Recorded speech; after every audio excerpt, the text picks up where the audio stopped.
pessoa. Mesmo? Você fica balançando mesmo. Não sei o que eu tô pensando.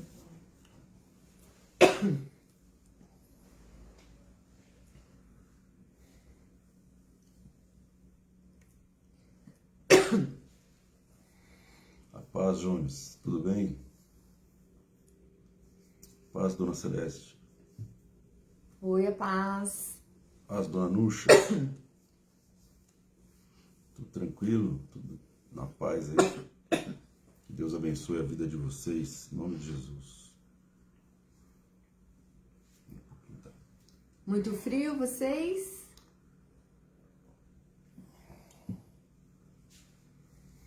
Aleluia. Boa noite, boa noite, boa noite, Dona Cristiane.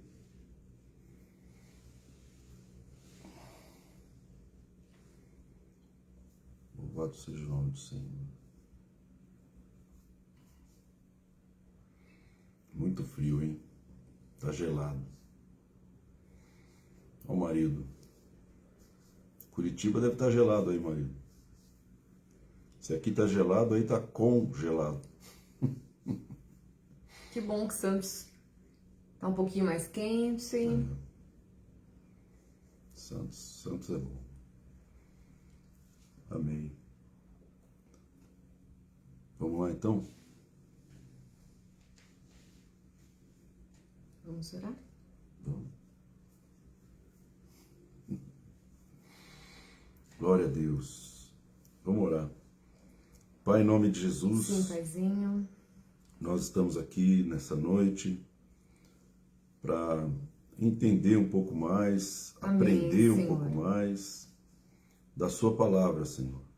Em relação à nossa família, em relação à nossa vida. Sim, Paizinho. Pai, coloca em nós sabedoria e discernimento, Pai.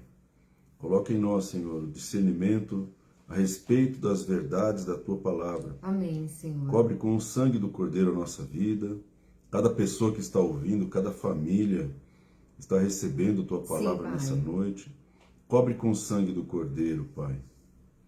E opera a Tua revelação. Sim, Pai, em nome de Jesus. Porque a revelação vem do Senhor e volta para o Senhor. A revelação é Tua. Verdade, A Pai. revelação não é nossa, Pai. Sim, Pai. Então revela a Tua palavra para cada um de nós, Senhor. Nos ensina nessa noite.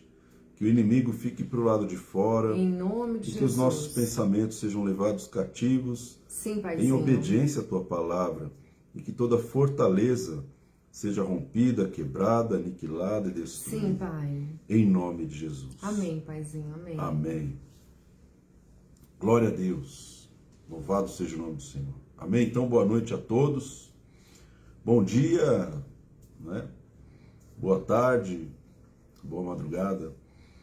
Nós vamos falar hoje à noite, vamos ler alguns textos aqui. É uma palavra bem simples, né?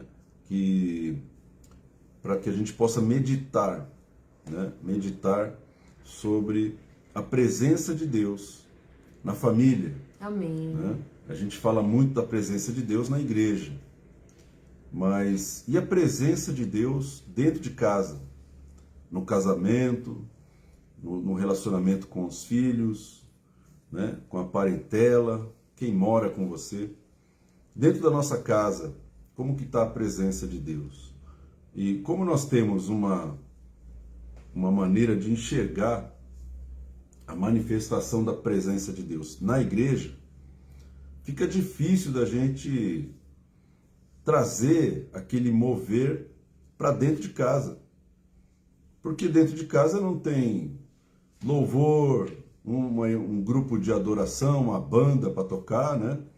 A música, alguém para mandar a gente levantar a mão, alguém para mandar a gente dar glória a Deus. Não tem nada disso em casa. Em casa a gente fica à vontade. Mas o propósito de Deus é habitar dentro da nossa casa. Amém. Aliás, esse propósito vem antes da igreja, né? Deus manifestando a sua presença dentro de casa, antes que a igreja fosse até fundada. Você vai ver a presença de Deus quando Os israelitas estão saindo do Egito, e aí Deus dá uma direção para Moisés, para que eles se reunissem como família, para que eles comessem o cordeiro juntos. Antes de sair do Egito, eles deveriam se reunir como família e se alimentar do cordeiro. E ali você tem uma clara alusão à presença de Deus em família. Todo mundo se alimentando do mesmo cordeiro. Amém, amém. Muito tremendo, né? A gente se alimentar da palavra de Deus, de Jesus, em casa, né? Então, existe todo um estigma em relação à presença de Deus na nossa casa. A dificuldade é a gente trazer aquilo que acontece dentro da igreja, dentro da nossa casa, sem trazer a religiosidade que a gente vive dentro da igreja. Que na igreja a gente está cumprindo tabela, na igreja muitas vezes a gente está indo para lá como, né, um hábito religioso, mas dentro de casa a gente não tem esse hábito religioso. A gente fica tão à vontade que é difícil você estabelecer ali uma presença, né? Mas a dificuldade está dentro de nós, não está em Deus. Porque Deus sempre projetou a presença dele no meio do casamento e no meio da família. Amém. E nós vamos ver aqui nessa noite alguns princípios importantes que acontecem dentro da família, quando a presença de Deus está dentro de casa, né? Você sabe que a gente percebe que tem muita gente que vai na igreja, mas a presença de Deus e a mudança fica só nela. Não fica nessa pessoa e mais os seus filhos. Não fica nessa pessoa e a sua esposa ou seu marido. Ela desfruta de uma presença dentro da igreja. Mas quando ela chega em casa, a maneira como ela se relaciona com a sua família, com as pessoas que moram com ela ali, é uma relação que não tem a presença de Deus. Não tem aquela situação do quebrantamento, né? Daquela presença gostosa de Deus. Então é um desafio que a gente precisa enfrentar. Então eu vou ler o primeiro texto aqui, Gênesis capítulo 1, versículo 26, diz assim: também disse Deus, façamos o homem à nossa imagem, conforme a nossa semelhança, tenha ele domínio sobre os peixes do mar, sobre as aves dos céus, sobre os animais domésticos e sobre toda a terra, e sobre todos os répteis que rastejam pela terra. Criou Deus, pois, o homem à sua imagem. A imagem de Deus o criou. Homem e mulher os criou. E Deus os abençoou e lhes disse: Amém. Sejam fecundos, multiplicai-vos, enchei a terra e sujeitai-a. Dominai sobre os peixes do mar, sobre as aves dos céus e sobre todo animal que rasteja pela terra. Então, esse texto é o texto do nosso início, o início da raça humana, né? E a primeira coisa que eu estou enxergando aqui é que Deus disse: façamos o homem à nossa imagem. Ou seja, nós vamos fazer alguém, nós vamos criar uma pessoa que vai refletir quem nós somos. Refletir quem nós somos. Ou seja, o homem foi criado para refletir quem Deus é. Amém. As características de Deus. Não as características do homem, mas as características de Deus no homem. Então, façamos o homem à nossa imagem. Nós não vamos fazer um homem para a imagem dele, vai ser diferente da nossa. Não. O homem vai refletir quem nós somos. Quem olhar para o homem vai enxergar atributos, características, qualidades, habilidades que Deus tem. Não que o homem tem, mas Amém. que Deus tem. E essa base é muito importante. É importante a gente compreender isso. Porque quando a gente fica sem a presença de Deus, Ou seja, a gente ignora que nós somos criados para refletir quem Deus é, nós ficamos completamente vazios de qualquer tipo de propósito dentro de casa. E aí o casamento se torna algo vazio, né? A relação familiar se torna alguma coisa ruim, né? Tolerável. As pessoas acabam se tolerando dentro de casa. Por quê? Porque eles não estão refletindo quem Deus é. Um casamento que reflete quem Deus é um casamento que encontrou o seu propósito original, né? O casamento, ele tem como propósito original refletir a imagem de Deus. Por isso ele fala, criou, pois, o homem à sua imagem, macho e fêmea os criou. Quem Deus criou à sua imagem? Deus não criou o macho à sua imagem. E também não criou a fêmea à sua imagem. A imagem de Deus é refletida no casal. Não é refletida em uma única pessoa. A imagem de Deus é refletida na família. A imagem de Deus não é refletida no indivíduo. Porque Deus não é um indivíduo. Deus não é único. Ele é único no sentido de que não há outro como ele, mas ele não é um, ele é triuno. Amém. 3, porém, um. Então, quando Deus vai criar alguém para refletir a sua imagem, ele cria macho e fêmea e fala assim, multiplicai-vos. Então você tem o macho, a fêmea e você tem o filho, ou os filhos que eles vão gerar. Você tem a imagem de Deus, um Deus trino, porém único. Amém? Isso é importante. A imagem de Deus se reflete no casal. Não em um único elemento, em uma única pessoa. Então, quando alguém vai para a igreja pensando que está carregando a imagem de Deus sozinho, e que o marido não está carregando a imagem de Deus, a esposa não está carregando a imagem de Deus, ele está cometendo um erro básico, que ele pensa que sozinho ele vai carregar a imagem de Deus, que ele foi criado à imagem e semelhança de Deus. Ele foi criado macho e fêmea. Sem a esposa, sem o marido, não há imagem de Deus. Sem a família, não existe imagem de Deus dentro de casa. Então, isso é importante. Amém, pastora? Amém. Então, Deus os abençoa. Deus abençoa os dois. Deus não abençoa apenas uma pessoa. E essa é outra coisa que eu vejo nesse texto, que é muito forte. Deus abençoa o casal.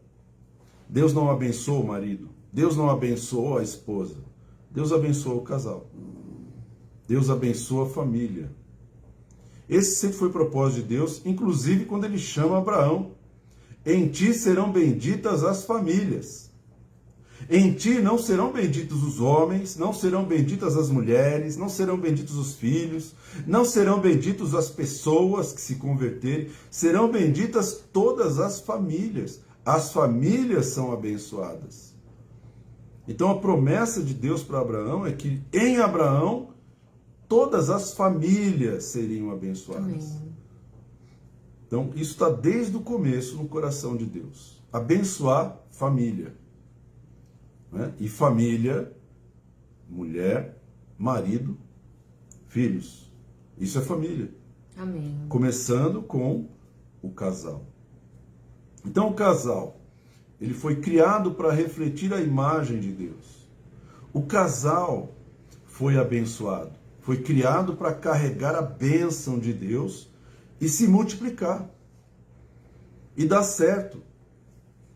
Mas quando isso acontece? Quando, primeiro, esse casal, ele consegue atrair a presença de Deus para o casamento deles. Quando a presença de Deus está no casamento, meu querido, você acabou de passar pela primeira fase, né, do propósito de Deus. E a segunda fase, qual que é? Agora que vocês estão, né, buscando a presença de Deus, em primeiro lugar, vem a segunda fase. A segunda fase é Deus os abençoou. A bênção de Deus, ela é a consequência da primeira fase. E aí esse casal, ele começa a ter algumas características divinas. E é importante, assim, essa questão da presença, né? É trazer de fato a presença, né, por meio da oração. Então, quando nós ministramos casamento, normalmente nós ministramos a ceia, né, para que Jesus venha nesse casamento, para que essa presença venha e para que esse casal realmente, né, se torne um cordão de 3 dobras, como diz a palavra. Então, é bastante importante, nem todo mundo casou na igreja, nem todo mundo constituiu família na igreja, e trazer essa presença, fazer essa oração para convidar de fato, né, Jesus, para convidar a Trindade para fazer parte dessa família é fundamental. Então é fundamental fazer essa oração para trazer a presença para a família, é fundamental para trazer a presença no lar. Muitas vezes nós mudamos de local e não fazemos uma oração para convidar né, a Trindade para fazer parte daquele local. Então, Deus é onipresente, mas Ele é muito cavalheiro, então Ele precisa desse convite. E nós temos que fazer esse convite nessa noite. De fato, a presença, como que a gente traz a presença de alguém? Por meio de convite, não é? Até os convites mais chiques, né, tem lá para confirmar a presença, né? A gente tem que confirmar essa presença, nós temos que trazer, de fato, materializar essa presença na família. Glória a Deus. Amém? Então, o importante, irmão, não é eu ou nós. O importante é Ele. Amém. A Bíblia fala assim, porque dele, por Ele e para Ele são todas as coisas. Então, tudo vai convergir para Ele. Para Deus, para Jesus. Então Jesus, ele precisa aparecer refletido no nosso casamento e na nossa família. É ele que tem que aparecer. Amém. Não é o marido, não é a esposa e não são os filhos. É o Senhor que tem que aparecer. O Senhor que tem que ser glorificado. Então tudo que essa família fizer ou realizar, o mérito vai para Deus. Isso. Foi isso que Jesus falou. Jesus falou assim, assim brilha a vossa luz diante dos homens, para que eles vejam Amém. as vossas obras e glorifiquem quem? E deem mérito para quem? Para o vosso Pai que está nos céus. Para que eles glorifiquem aquele que é o dono destes atributos, dessas habilidades, desses dons e talentos, que fazem com que a família possa se multiplicar e realizar. Amém? Então é muito importante entender que Ele é o centro, não é o marido e não é a esposa. Louvado seja o nome do Senhor. Então eu quero falar, eu trouxe aqui 5 pontos importantes, né? Entre outros tantos, porque refletir a imagem de Deus, refletir quem Deus é muita coisa, irmão. Quem é Deus? Né? Quem é o Criador? Façamos o homem à nossa imagem. Então, quem é esse Deus? Né? Como que ele se move? Né? Quem ele é? O que ele pensa? Como ele fala? Né? Como ele age? Tudo isso tem que estar refletido na família. Então, nós precisamos conhecer a Deus e entender que quanto mais a presença de Deus estiver dentro de nós, na nossa casa, mais as pessoas vão ver atributos divinos, e nós vamos falar de 5 deles hoje. O primeiro atributo, acho que é um dos que a gente mais consegue enxergar, é a unidade e a concordância. Quando a presença de Deus está na família, então existe unidade e concordância. 1 João 5, 7, 8 diz assim, pois há 3 que dão testemunho no céu, o Pai, a Palavra e o Espírito Santo. E esses 3 são 1. 3 dão testemunho no céu. e esses 3 são um. Isso é unidade. Isso é unidade. Então, esse é um atributo divino. E 3 são os que testificam na terra: o Espírito, a água e o sangue. E os 3 são unânimes em um só propósito. Então, quando uma família se forma, quando Deus formou a primeira família, né, o que a família deveria refletir que era de Deus? A unidade. Ou seja, macho e fêmea. E como a palavra de Deus diz, deixará o homem pai e mãe, e se unirá a sua mulher, e serão os dois, um. Os 2 serão um. Isso é uma das principais características divinas. É quando 2 pessoas se tornam um. É o casamento. A pessoa que mais tem interesse que um solteiro se case é o próprio Senhor Jesus, o próprio Pai do céu. O Pai Celestial fala assim: olha, eu quero que você case, filho. Não é bom que o homem esteja só. Por quê? Para refletir a minha imagem, você precisa de uma auxiliadora, você precisa de alguém para refletir alguns atributos. E quando você se unir a essa outra parte, você se torna um, você vai refletir a minha unidade. A primeira coisa, você vai refletir a minha unidade. E a segunda coisa é que na terra, você vai ter que achar caminhos para concordar. Amém. Em um propósito.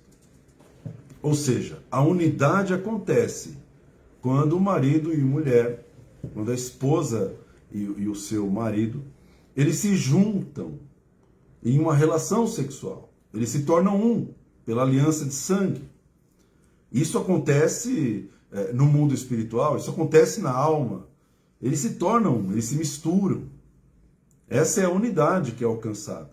E a segunda coisa que eles precisam lutar para refletir a imagem de Deus é concordar com um propósito.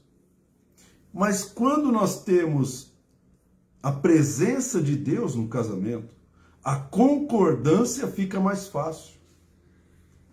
A concordância já é algo que é natural em um casamento que tem a presença de Deus. Só para você ter uma ideia, quando nós começamos a ler o primeiro texto, façamos o homem a nossa imagem. Está no plural. Ou seja, nós vamos fazer. Isso é concordância. Eles concordaram. Nós nascemos, fomos criados em concordância. O seu corpo foi criado em concordância. Amém. Então nós viemos da concordância, fomos gerados na concordância. Concordância é algo que está em nós. Desde antes da gente nascer, façamos o homem à nossa imagem. Isso é concordância, é unidade. Então, um dos maiores desafios de um casamento é fazer os 2 concordarem com alguma coisa. Porque um quer fazer as coisas de um jeito, o outro quer fazer as coisas do outro jeito. Porque eu aprendi assim na minha casa e ela aprendeu assim na casa dela. Porque ela tem uma velocidade, eu tenho outra velocidade.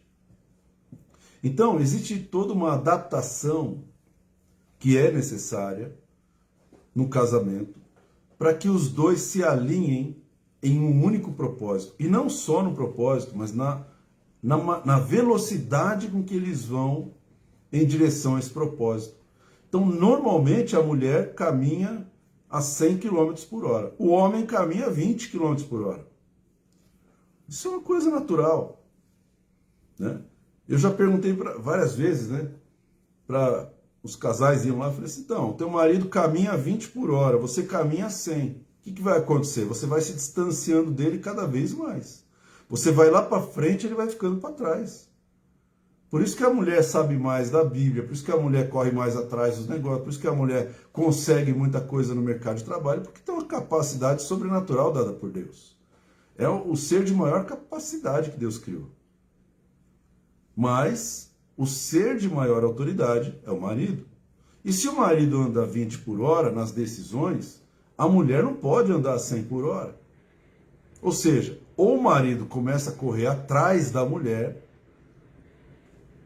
ou a mulher começa a diminuir a sua velocidade para andar no ritmo da autoridade do marido. Então, é necessário haver uma concordância. Uma concordância, né? Ah, vamos andar 60 por hora. Pô, nem para lá e nem para cá. Para não violentar ninguém. Então é importante a gente compreender isso, porque grande parte dos divórcios acontece porque não tem concordância. A gente não concorda. E aí as brigas, elas são constantes. Não é? Porque, ó, não é assim que eu aprendi. A gente tem que fazer de um jeito, você tinha que correr atrás disso, você não corre. Você tinha que tomar uma posição, você tinha que tomar uma iniciativa, você não toma. Deus não é assim. Deus não faz isso. Deus, façamos o homem a nossa imagem. Deus é assim, ó, eles agem em conjunto, em concordância. O testemunho que eles dão, eles são unânimes, eles concordam. Quando você concorda com alguém para fazer alguma coisa, né, eu vou realizar alguma coisa com a minha esposa, trabalhar junto. Eu já ouvi muitas vezes as pessoas falarem que trabalhar com a esposa não dá certo. Eu já ouvi muitas vezes essa frase. Eu nunca concordei com essa frase. Nunca. Nem quando eu era recém-convertido eu já tinha concordado com essa frase. E as pessoas justificam isso. Não, porque a mulher é muito diferente do marido, traz o trabalho para dentro de casa, atrapalha o casamento, blá, blá, blá, blá. Só que não foi isso que Deus falou. Deus criou o macho e fêmea e mandou eles se multiplicarem, deu um trabalho para eles. Então, se o marido e a mulher não podem trabalhar junto, Deus errou quando ele criou o homem e o marido, falou assim, vai, multiplica, cuida do jardim, governa sobre a terra. Isso não existe. Então, isso é um mito. Isso é algo que o diabo quer para separar duas pessoas que têm que estar unidas. E se o casal compreender que cada um deles tem qualidades, né, características únicas, que quando somadas fazem com que eles sejam prósperos, nada pode pará-los. Uma coisa importante que você falou é até da mulher andar 100 quilômetros, o marido 20, né? Você falou andar 60, né? Como você é bom em matemática, né?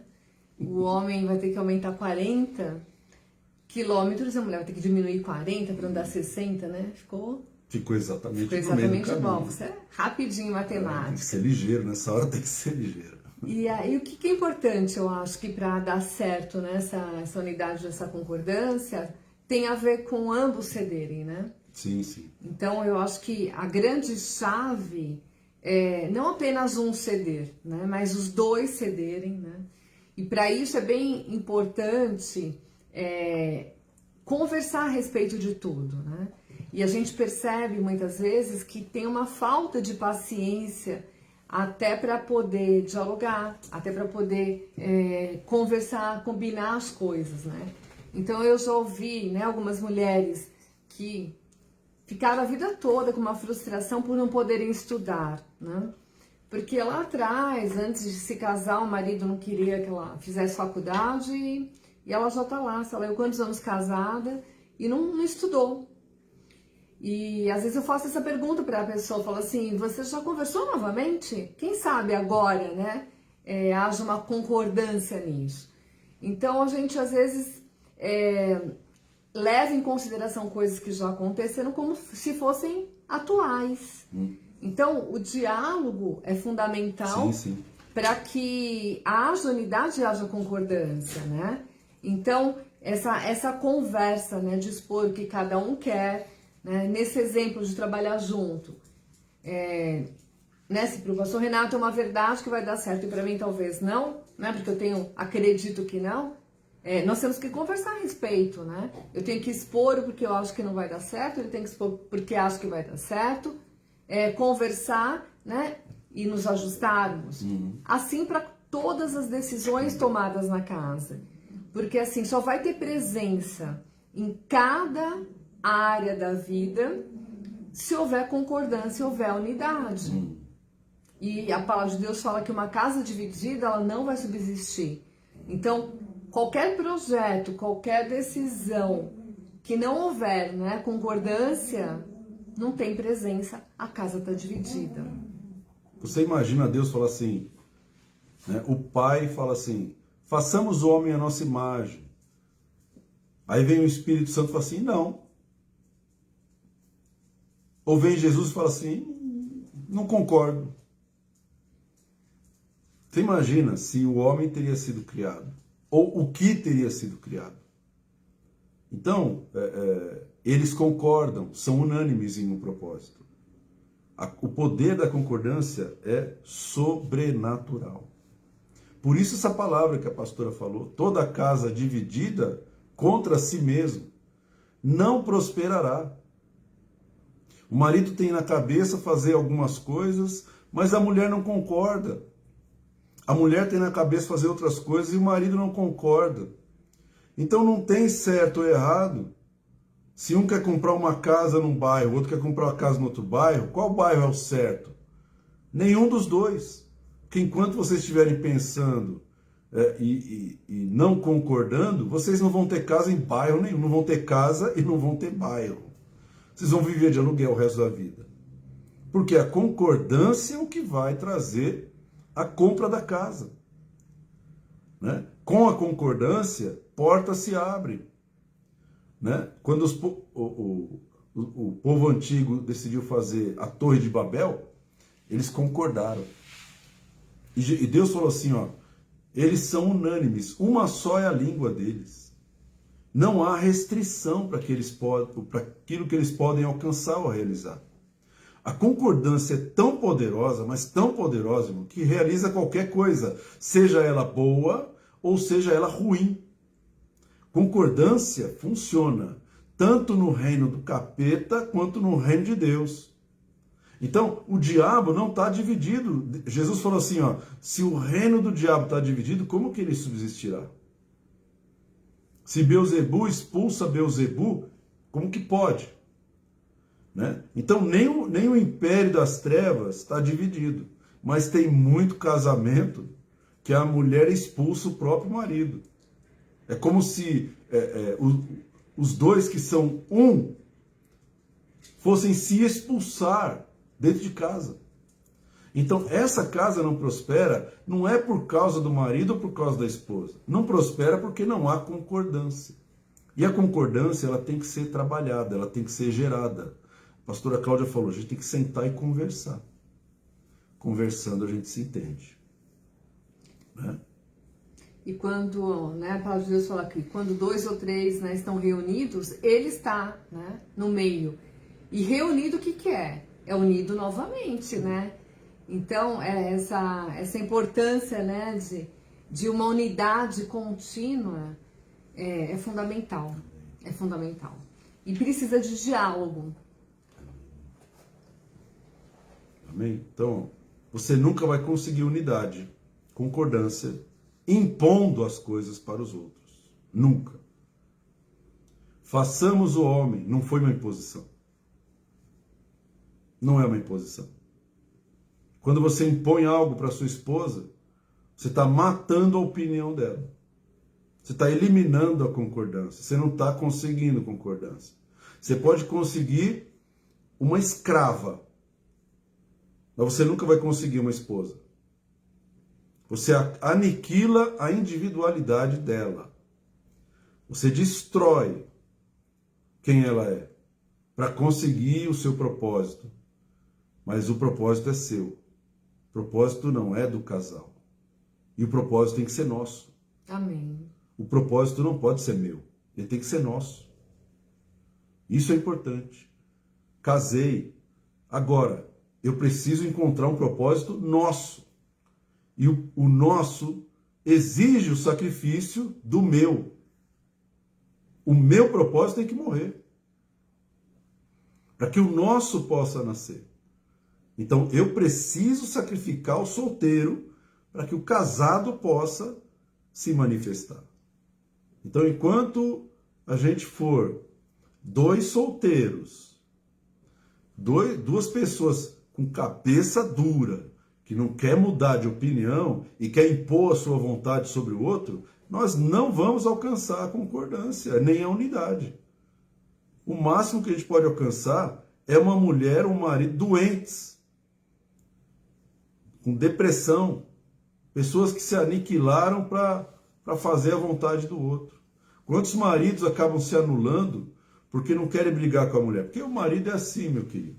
O marido raiz, eu falo marido raiz. Não os banana, os raiz. Né? O raiz não é aquele que vai ser um estúpido com a esposa. A esposa começa a brigar com ele, ele já cede. Ele fala, tá bom, bem, faz do jeito que você quiser. Mas está errado. Faz do jeito que você quiser. Sabe quem falou isso? Abraão. A Sara chegou, Abraão, pega aí a nossa funcionária e tem filho com ela. Porque eu já não tenho mais, eu não menstruo mais. Eu não tenho mais condição de te dar filhos. E o Abraão, tá bom, bem, faz do jeito que você quiser. A ideia foi deles? Não, a ideia foi dela. Foi dela. Então não há concordância, há erro. Então o meu tem que morrer, para que nasça o nosso propósito. O propósito tem que ser do casal. Por isso, os três são unânimes em um único propósito. Está lá em 1 João. Segunda coisa que a gente tem que refletir é ação e realização. 1 Coríntios 12, 4 a 6 diz assim, ora, os dons são diversos, mas o Espírito é o mesmo. E também há diversidade nos serviços, mas o Senhor é o mesmo. E há diversidade nas realizações, mas o mesmo Deus é quem opera tudo em todos. Então, 3 coisas importantes sobre Deus, aquele que nós precisamos refletir a imagem e semelhança dele. 3 coisas importantes: dons, serviços e operações. Se você quer fazer qualquer projeto com a sua esposa, com a sua família, grava bem essas 3 palavras, porque é assim que Deus trabalha. Deus trabalha com especialistas. Amém. E não com generalistas. Olha, os dons são diversos, mas o Espírito cuida deles. A área do Espírito Santo, a alçada do Espírito Santo. Ele é o diretor dos dons. O setor de dons é do Espírito Santo. Não é do Filho. E não é do Pai. E os serviços? Os serviços é a área do Filho, Jesus. Jesus veio para servir, não para ser servido. Amém. Então, há diversidade nos serviços, mas o Senhor é o mesmo. Jesus é o mesmo. E outra área, a área do Pai. Há diversidade nas realizações, mas o mesmo Deus é quem opera, são as operações. Né? Então, se você pegar esse texto de 1 Coríntios 12, de 4 a 6, e começar a sentar e buscar a Deus com a sua esposa, com seus filhos, para criar dentro de casa pessoas especializadas em áreas daquele propósito, você vai perceber o seguinte, meu querido, tem pessoas que estão morando com você, que têm talentos sobrenaturais dados por Deus para fazer algo acontecer. Amém. Mas esses talentos, eles se acumulam, se juntam. Eles não são autossuficientes. Então, os dons dependem dos serviços que dependem das operações. O mérito não é de um só. Tanto é que você vê os 3, Pai, Filho e Espírito Santo, nos evangelhos. Você vai perceber que o Filho, ele nunca se glorifica a si mesmo. Ele fala o Pai, tudo que eu faço vem do Pai. Depois ele vai falar do Espírito Santo, ele fala assim, olha, eu estou saindo, mas outro Consolador, ele vos guiará. Ou seja, ele aponta para as qualidades dos outros. E o Pai apresenta o Filho. Eis o Filho, eis o meu Filho amado, em quem tenho nele prazer, a ele ouvi. O Pai aponta para o filho e fala assim, ouça o filho, ouça o filho. E o Espírito Santo não fala de si mesmo. O Espírito Santo glorifica o Pai e glorifica o Filho. E você percebe que na própria Trindade não existe alguém querendo levar o mérito pelo propósito cumprido. Deus não é assim. Agora, você já percebeu como os casais são? Eles puxam a sardinha um para o outro. Falam assim, não, fui eu que fiz, a ideia foi minha. Se não fosse eu, você não seria nada. A mulher fala, esse daí não fez nada, quem fez tudo fui eu. Eu tive a ideia. E a gente acaba fazendo o contrário do que Deus faz. Então, para que você tenha ação e realização, você tem que sacrificar essa vontade de levar o mérito pelo resultado obtido. Sacrificar, irmão. Essa é uma parte difícil, mas ela não é impossível. Principalmente para aquele que gosta de estar debaixo dos holofotes, que gosta de ver o seu nomezinho lá na boca do povo. Esse daí é complicado, pior ainda. Mas é necessário que a gente reflita quem Deus é, e Deus é exatamente assim. Então, o Filho do Homem vem para servir. Por que João Batista, por exemplo, foi chamado de maior dos profetas? Porque eles foram perguntar, o que você diz de você mesmo? Você é profeta? Não. Você é Elias? Também não. Jesus falou assim, Elias já veio. Elias é João Batista. Mas João Batista, eu não sou Elias. Eu não sou profeta. Quem você é? Eu sou o que a palavra de Deus diz que eu sou. Ele aponta para a palavra. Ele aponta para Jesus. Ele fala, importa que ele cresça e que eu diminua. Então grava bem essa frase. Ação e realização depende disso. Importa que você cresça e que eu diminua. O marido quer que a mulher cresça e que ele diminua. Não é só que ela cresça e ele também cresça. Importa que ela cresça e que ele diminua. Né? A esposa fala, importa que você cresça e que eu diminua. Porque essa é a relação do Pai, do Filho e do Espírito Santo. Um apontando para as qualidades do outro. Um apoiando que o outro dê certo. Por isso tem uma frase famosa que fala assim, você não casa para ser feliz. Você casa para fazer o outro feliz. É um serviço. E até que a morte o separe, você vai fazer aquela pessoa feliz. Você vai fazer ela se realizar, você vai fazer ela concretizar aquilo que Deus deu para ela fazer. Né? Você não vai matar aquilo que Deus tem na vida dela. Você não vai eliminar aquilo que Deus tem de dom, de habilidade, de serviço. Você vai fazer o que João Batista fez. Né? Olha o que Jesus falou. Quando eu for, vocês vão fazer obras maiores do que eu fiz. Amém. Olha, é impressionante. Jesus falou assim, você vai fazer obra maior do que eu. Como que pode isso? Você já viu um marido falar assim, a minha esposa faz obra maior do que eu. A minha esposa é mais inteligente que eu. A minha esposa é mais capaz do que eu. A minha esposa é mais não sei o que lá do que eu. Não. A gente vê um puxando a sardinha para o seu próprio lado. Então, você quer ter ação e realização? Segue o conceito de especialista, mas o especialista que serve o propósito. Amém. O especialista serve o propósito. Ele não sai do limite estabelecido da sua especialização. A minha esposa é psicóloga. Eu não sou besta de ficar dando pitaco no negócio de psicologia, né? Eu não sou nem besta. Por quê? Porque eu não tenho a especialização dela. Eu aprendo com ela. É diferente. Então, tudo que eu sei de psicologia veio dela. Não é meu. Né? Então, cada um no seu quadrado. O Espírito cuida dos dons. Então, em casa, quem cuida dos dons? Em casa, quem cuida do serviço? Em casa, quem cuida das operações? Em casa, quem faz o quê? Organização. Você quer realizar alguma coisa? Organização. Deus é um Deus organizado. Por isso, muitas famílias não prosperam, porque a casa é uma bagunça, uma baderna. Ó, coisa simples, tá? Quem é que arruma a cama?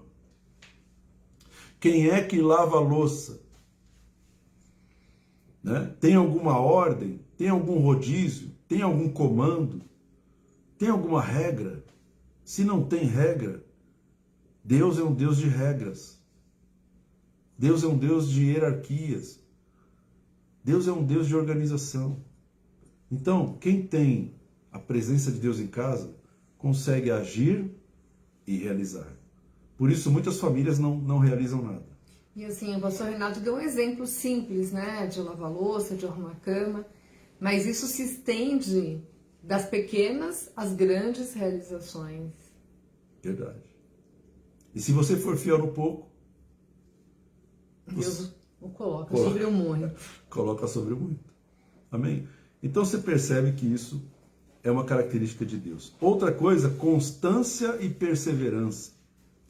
Filipenses 1,6 diz assim: estou plenamente certo de que aquele que começou a boa obra em vós há de completá-la até o dia de Cristo Jesus. E aí vem uma palavra que uma amiga minha criou para esse tipo de texto, acabativa. Meu irmão.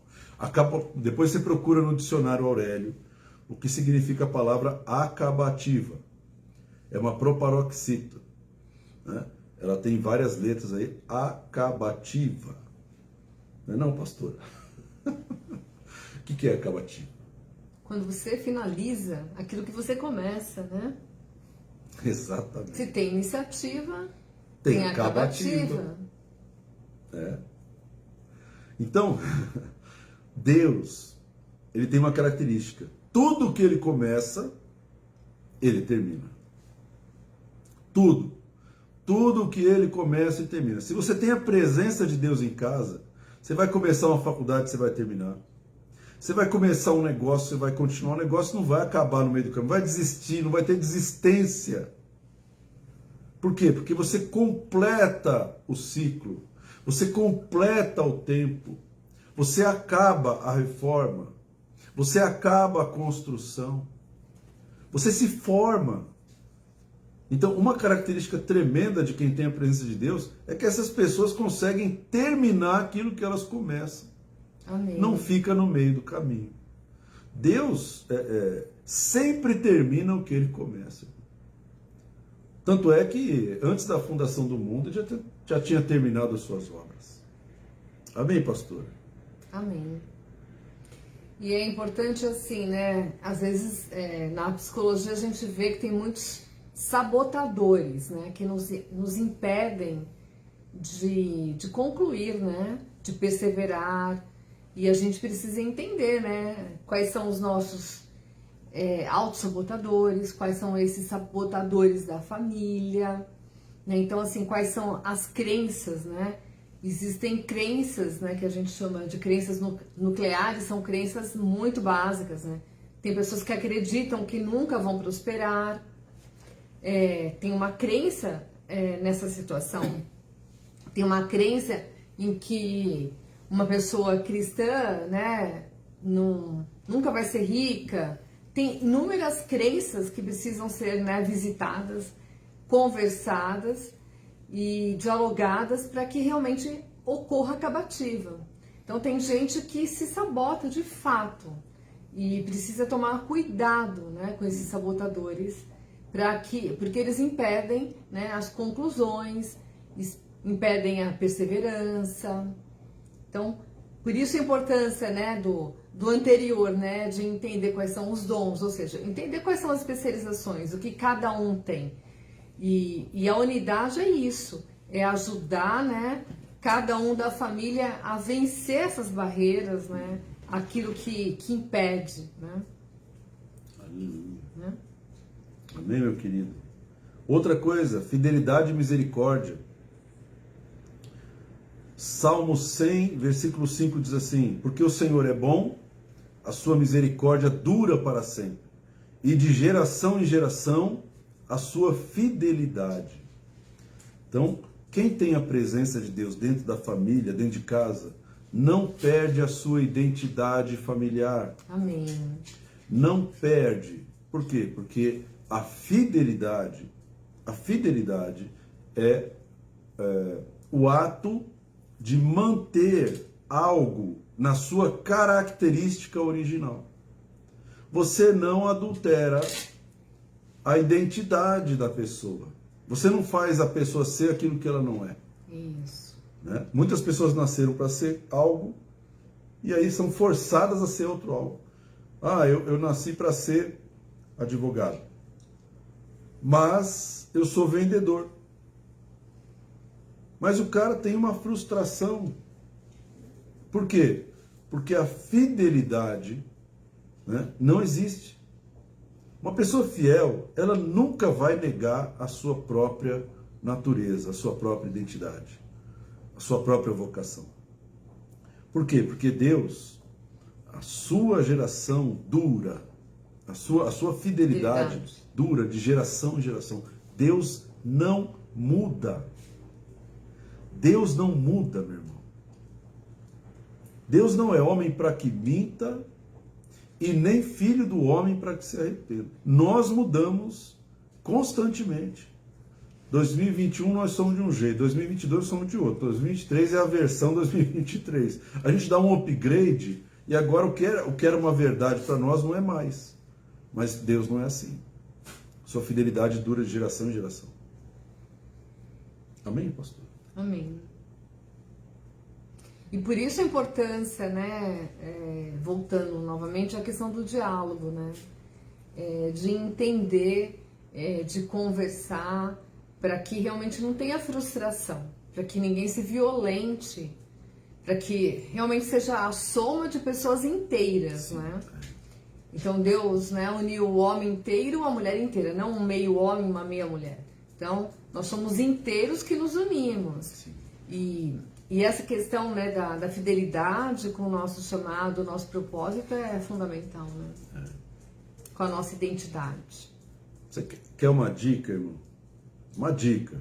Que cada um de nós tem dicas em cima daquilo que nós vivemos. A gente vive umas coisas e a gente aprende e aquilo se torna uma pérola para nós, né? Pérola é fruto de um sofrimento que a gente viveu. Então, quer uma dica? Procure entender o seu cônjuge, o seu filho ou o seu pai. Procure entender como ele é. Não como ele está se mostrando para você.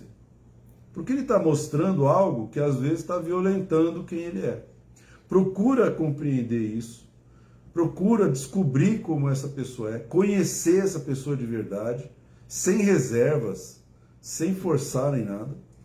E aí você vai lutar para que essa... Sem julgar, né? Sem julgar, que é o principal. Se você julga, né, você acaba oprimindo aquela pessoa. Então, conheça a tua esposa. Saiba quais são as habilidades, as qualidades, o chamado, a vocação. Saiba como ela é. Os sonhos. Porque quando você descobre essas coisas, você pode manter a fidelidade, você pode ajudar ela a ser fiel. Né? Deus tem um propósito para a sua esposa. Você pode ajudá-la a concretizar o propósito que é de Deus sobre a vida dela. Aí você está fazendo e refletindo a imagem de Deus. Amém?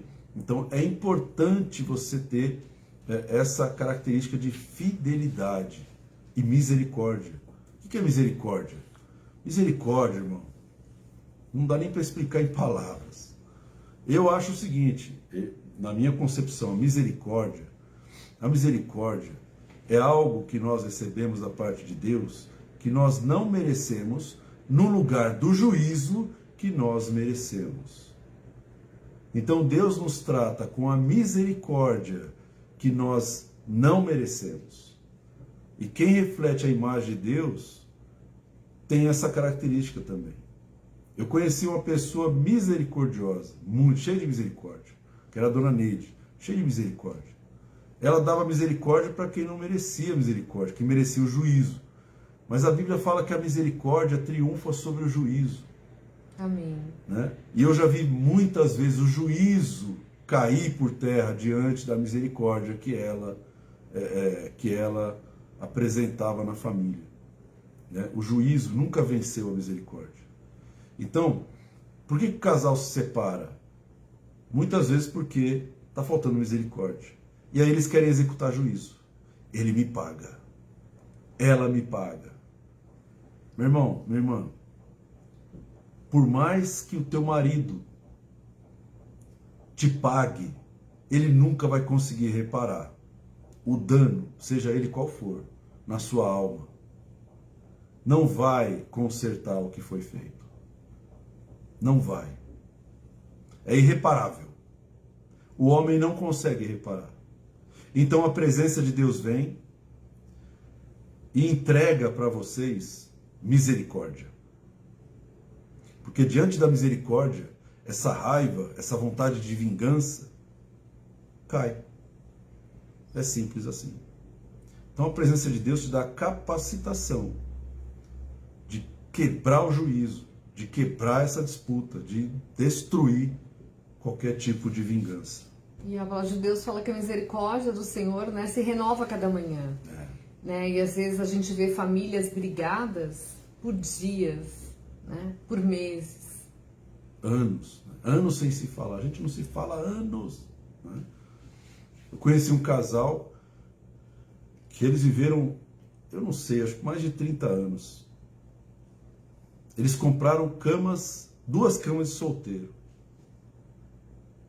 30 anos dormindo em 2 camas de solteiro. E não é porque eles não conseguiam dormir juntos. Era por causa de mágoa, por causa de juízo.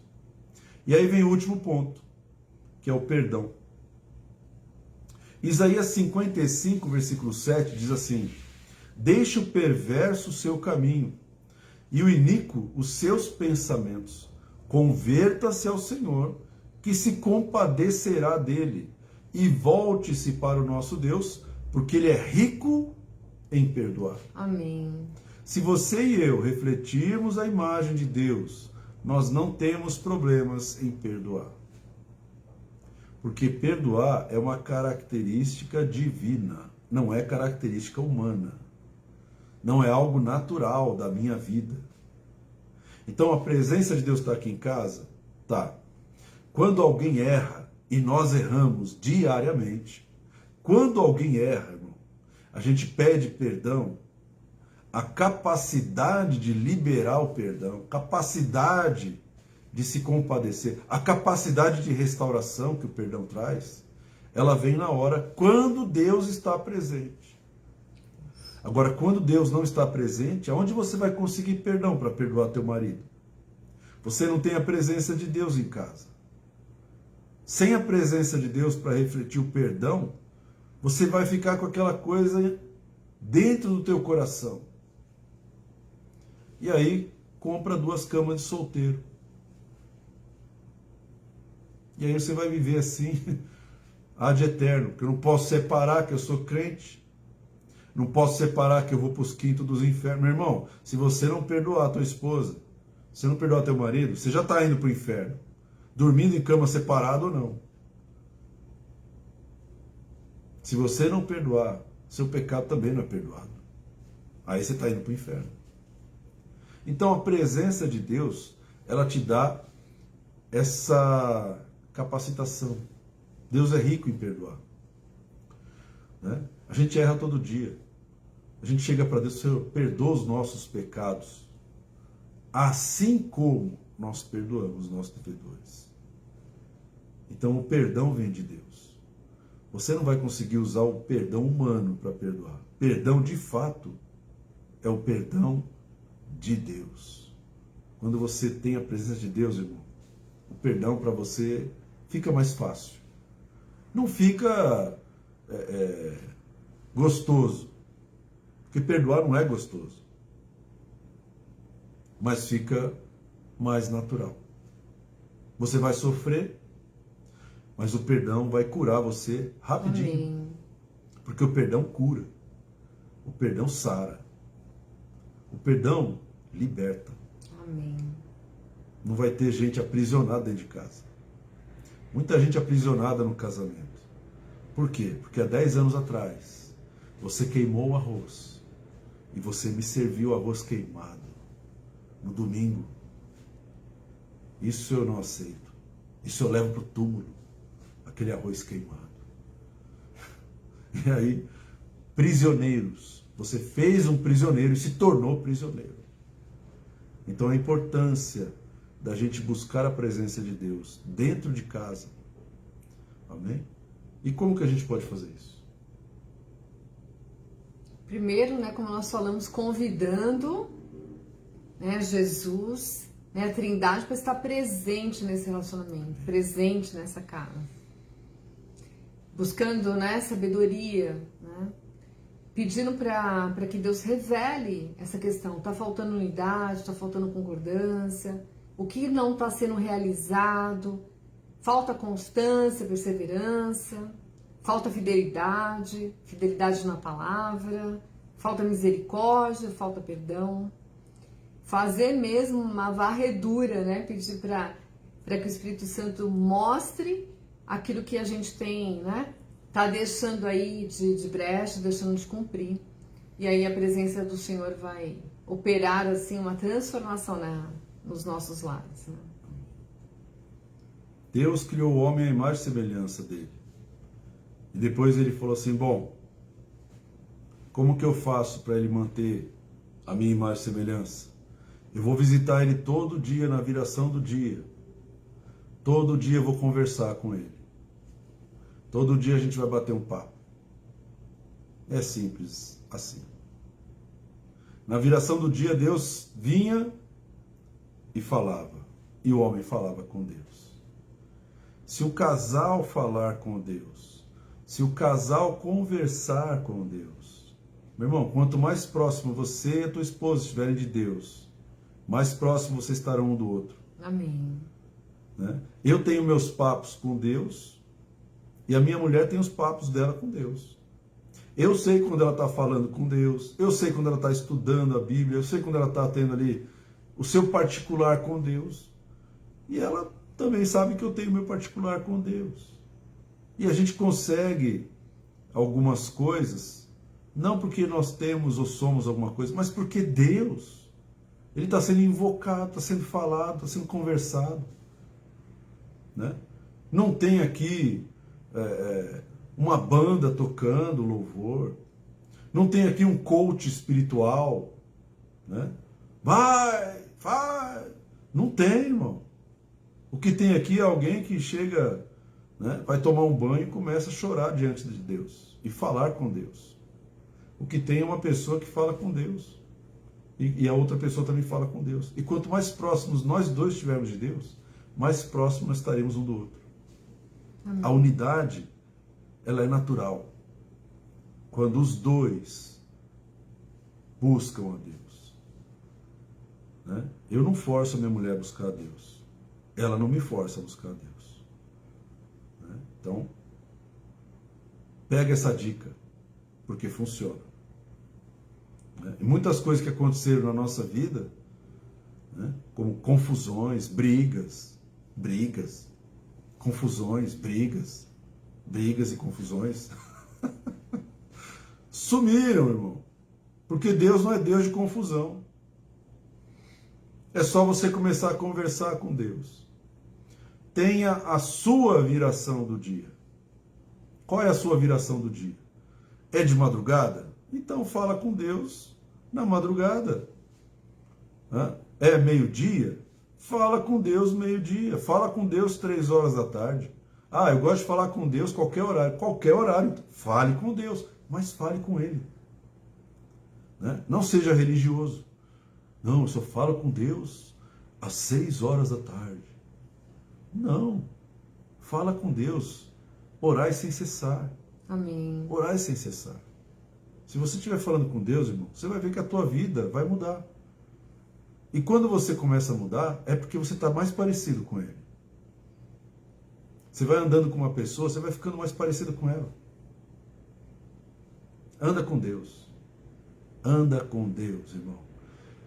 Irmã, anda com Deus. Amém. Decidam andar com Deus. A pastora falou, vamos convidar Jesus para ser o Senhor do casamento. Aleluia! Mas uma oração é tremendo, poderoso e tem que ser feito. É obrigatório. Nós temos que convidar Jesus para entrar no nosso casamento.